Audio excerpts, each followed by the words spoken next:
Gardeners cannot always tell how much rain has fallen. Your garden area may seem completely wet after a strong, short period of rain. But if you put your finger a short way into the ground, you might find very dry soil.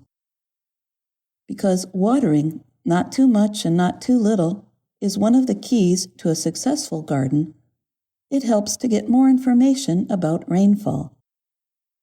As a general rule, plants need about 25.4 millimeters of water per week for healthy growth. You can easily measure this with a rain gauge, which you can either buy or make at home out of nothing more than a coffee can or some other can and a measuring stick. Electronic gauges will also tell you the amount of rainfall or the depth in millimeters. A rain gauge can tell you how long to water to put the desired amount of water into the garden. It is best to water most plants, like tomatoes, at their root and in the morning before the sun has become hot. Any water that falls directly on your plants will dry during the day, and you will not have the problem of plant diseases or growth of harmful organisms. When you can, water your garden slowly, so the liquid can go deeper in the soil. If you use a device like a sprinkler, you can measure the water falling on the garden with a homemade gauge. Collect a few empty soup cans or plastic containers and clean them. Then use a permanent marker and your measuring stick to mark a line 25.4 millimeters high around the inside of the container. If you live in a place with much rain, mark again at 50 millimeters. Because the water might not fall equally, set out a few cans here and there over the area to be watered. Then turn on the sprinkler until the cans have the water up to the line. Be sure to empty the cans after you water or when it has rained to prevent mosquitoes from laying eggs in the water.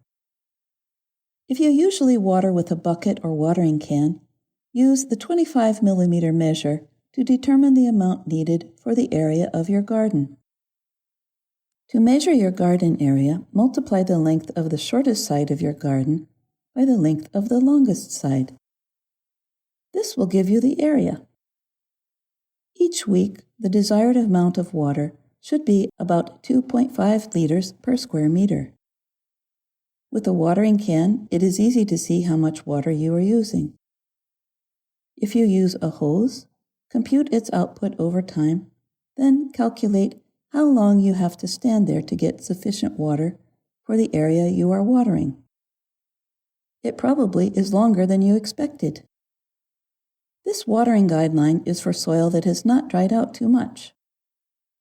If the soil is very dry because you have not watered it, or because it has not rained for 3 weeks, you have to get it completely wet first. Then, a week later, give it your desired amount of water. This watering rule is for plants whose roots are mostly in the upper 30 centimeters of soil, which includes most annual vegetable and flower plants. Plants with roots deeper than 30 centimeters need more water. Corn roots, for example, run about a meter deep. It is especially important to water trees and woody plants well in their first season. Not all plants have the same water needs. Read about your favorite plants and then watch your plants and feel the soil around them. Use a small garden tool to check the soil about a hand length under the surface. Tomato plants need about 50 millimeters of water a week, while peppers are happy in drier places. Plants in containers may dry out much faster than plants in the ground. A rain gauge will tell you if a summer storm dropped so much water that you can forget watering for a week, or if what you thought was a hard rain was just a 6 millimeter sprinkling. If you get only 6 millimeters of rain, the remaining 19 millimeters, or 2 liters of water per 9 square meters, will have to come from your hose or watering can. I'm Jill Robbins.